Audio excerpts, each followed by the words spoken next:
Assalamualaikum warahmatullahi wabarakatuh.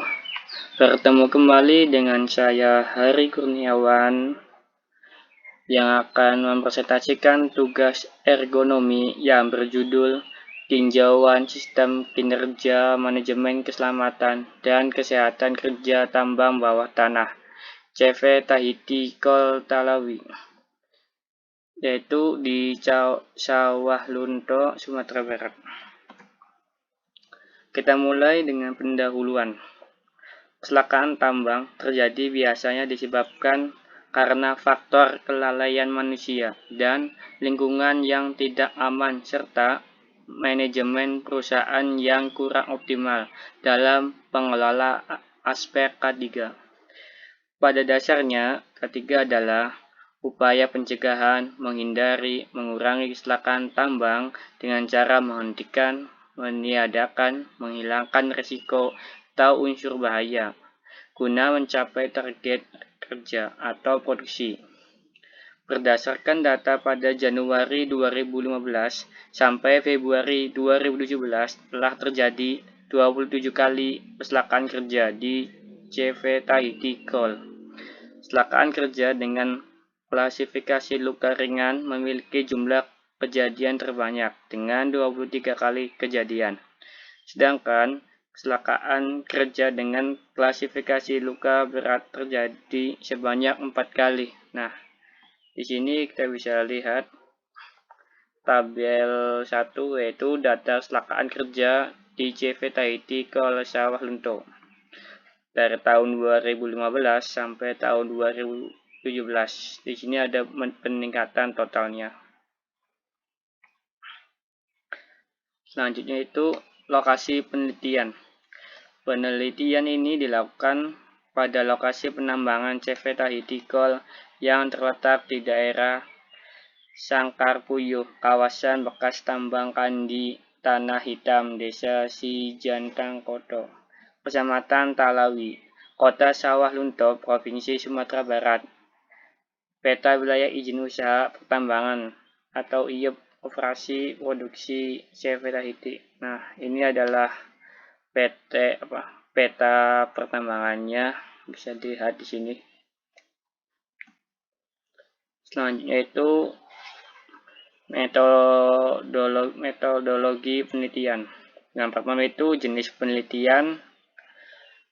Penelitian ini bertujuan untuk mengungkapkan presentasi tidak aman dan kondisi tidak aman. Mengungkapkan faktor-faktor penyebab terjadinya kecelakaan serta mengungkapkan tingkat risiko dengan menghitung angka kekerapan kecelakaan FR dan tingkat keparahan kecelakaan atau SR pada perusahaan.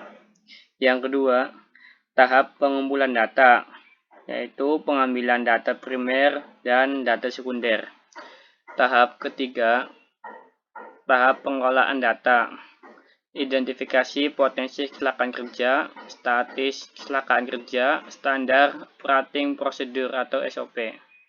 Yang keempat, analisa data.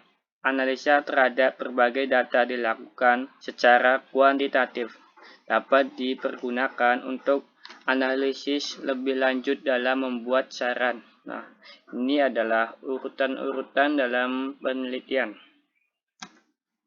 Berikutnya hasil penelitian dan pembahasan. Yang pertama itu hasil penelitian. Faktor-faktor penyebab terjadinya kecelakaan CV Tahiti Kol. Faktor manusia atau human error. Terjadi akibat kelalaian dari pekerja. Potensinya sangat besar, seperti gas metan, robohan batu kecil, dan lembab penyebab penyakit kulit atau pernapasan. B.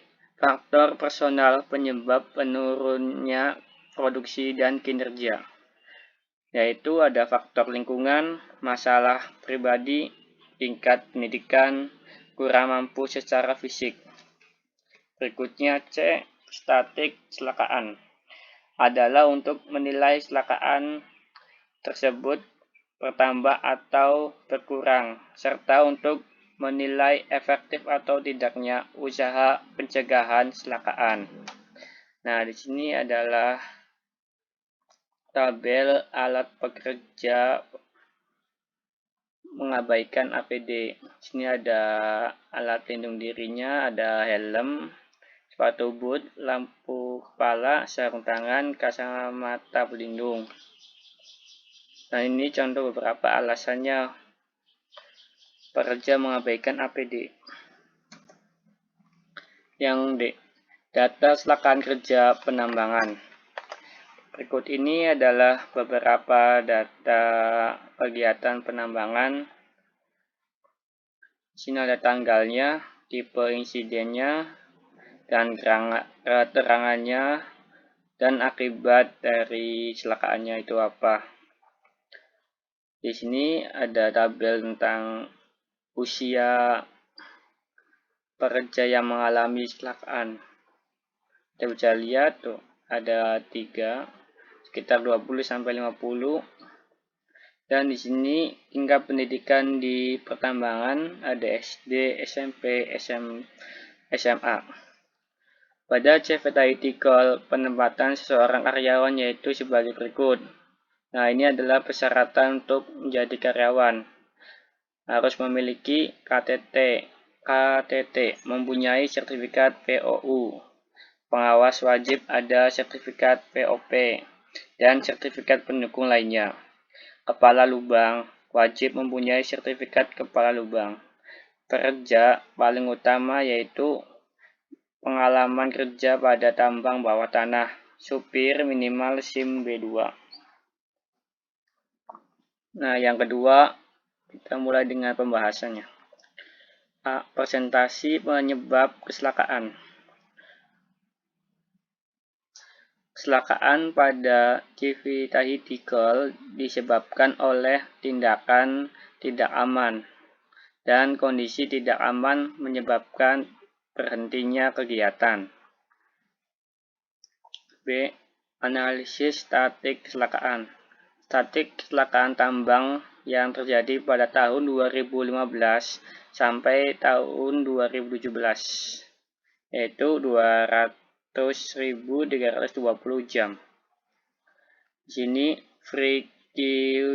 frequency rate atau FR di tahun 2015 ada 44,93 dan 2016 ada 19,97. Di tahun 2017 ada 29,95.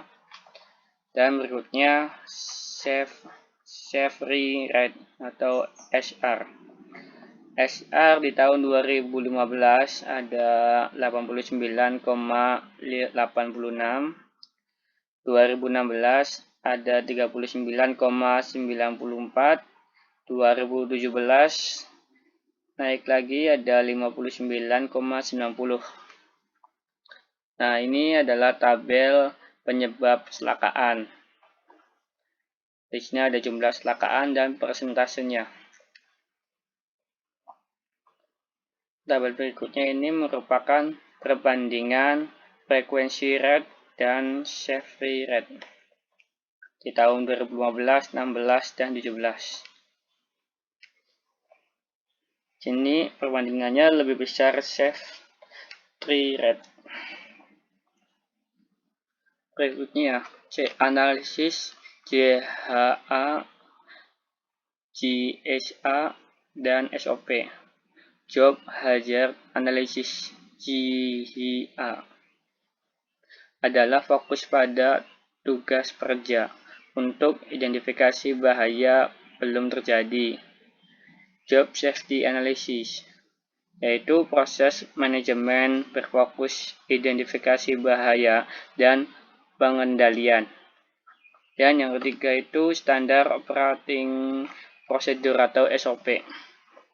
Nah, di sini adalah di tabel 8 analisis JHA pada pekerja di CV vehicle. Nah, di sini kolomnya ada jenis pekerjaan, spesifik pekerjaannya, bahayanya apa, dan pengontrolan yang tepat.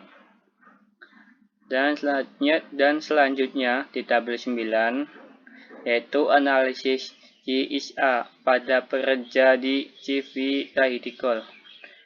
Sini juga ada jenis pekerjaan, potensi bahayanya, dan di sini ada rekomendasikan. Berikutnya kita ke selanjutnya. Nah, ini adalah standar operating procedure atau SOP. Nah, ini contoh-contoh SOP-nya di tabel 10. SOP pengambilan batubara, CV Tahiti Coal, rincian prosedurnya, peralatan, dan APD. Di tabel 11 itu SOP operasi lori. Sama isinya tentang rincian prosedur pemakaian APD. Yang membedakan yaitu judulnya. Nah, di tabel 12 itu ada SOP penyangga CV Tahiti Coal, dan di tabel 13 ada SOP pemeriksaan gas, dan yang ke-14 ada SOP pembakaran batu bara.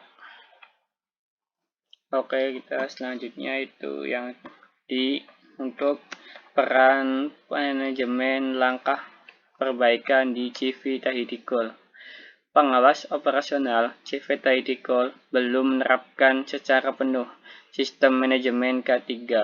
Kecelakaan akibat kerja dapat dicegah dengan cara standarisasi peraturan perundang-undangan, pengawasan, penelitian psikologis, penelitian bersifat teknik, penelitian secara statistik, pendidikan, pelatihan, asuransi.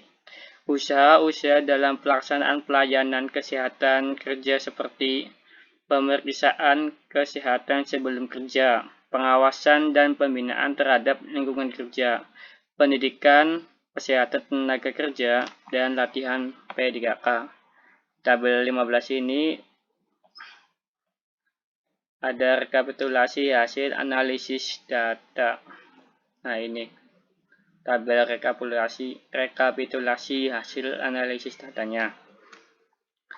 Oke, kita sudah selesai, tinggal melakukan kesimpulan. Faktor penyebab terjadinya kecelakaan yaitu faktor manusia, gas metan, potensi bahaya dari reruntuhan, dan permukaan jalan licin. Persentase kecelakaan tindakan tidak aman atau unsafe acts adalah 3,16% dan kondisi tidak aman unsafe condition adalah 36,84%. Nilai frekuensi rate atau FR tahun 2015 sampai 2017 tidak tetap, yaitu 4,93, 24,96, 29,95. Dan nilai severity rate atau SR tahun 2015 sampai 2017 juga tidak tetap, yaitu 89,86, 49,92, dan 59,90.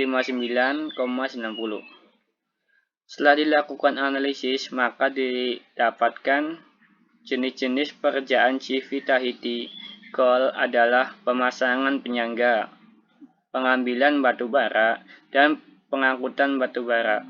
Maka dilakukan pengontrolan sesuai jenis-jenis pekerjaan. CV Tahiti Coal identifikasi bahaya menggunakan metode GII belum dilakukan. Komponen GII yang diidentifikasi yaitu personal, property, dan environment berdasarkan proses pekerjaan. Pada CV Tahiti Coal identifikasi bahaya menggunakan metode GISA belum dilakukan. SOP adalah instruksi tertulis dari semua kegiatan yang terdapat pada suatu perusahaan. SOP yang terdapat pada CV Tahiti Coal masih belum lengkap.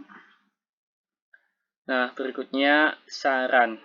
Yang pertama, berdasarkan nilai frekuensi kecelakaan yang tidak tetap tahun 2015 sampai 2017, Pihak manajemen sebaiknya melakukan penyelidikan terhadap penyebab kecelakaan agar tidak terulang lagi kecelakaan untuk tahun berikutnya dan memberikan sanksi bagi pelanggarnya. Yang kedua, pihak manajemen perlu meningkatkan fungsi pengawasan terhadap kinerja norma keselamatan dan kesehatan kerja, terutama untuk daerah-daerah yang potensial terhadap kecelakaan kerja. Yang ketiga, pihak manajemen perlu melakukan peningkatan pengetahuan dan keterampilan K3 melalui pelatihan-pelatihan bagi karyawan baru dan penyegaran bagi karyawan-karyawan lama. Yang terakhir, pihak perusahaan perlu membentuk badan khusus yang mengenai K3 agar tercipta suasana kerja yang aman dan nyaman bagi karyawan yang bekerja di perusahaan tersebut. Oke, sampai di situ presentasi saya dalam melaksanakan tugas keempat tentang mata pelajaran ergonomi. Terima kasih buat para dosen yang sudah membimbing dan memberi materi. Wassalamualaikum warahmatullahi wabarakatuh.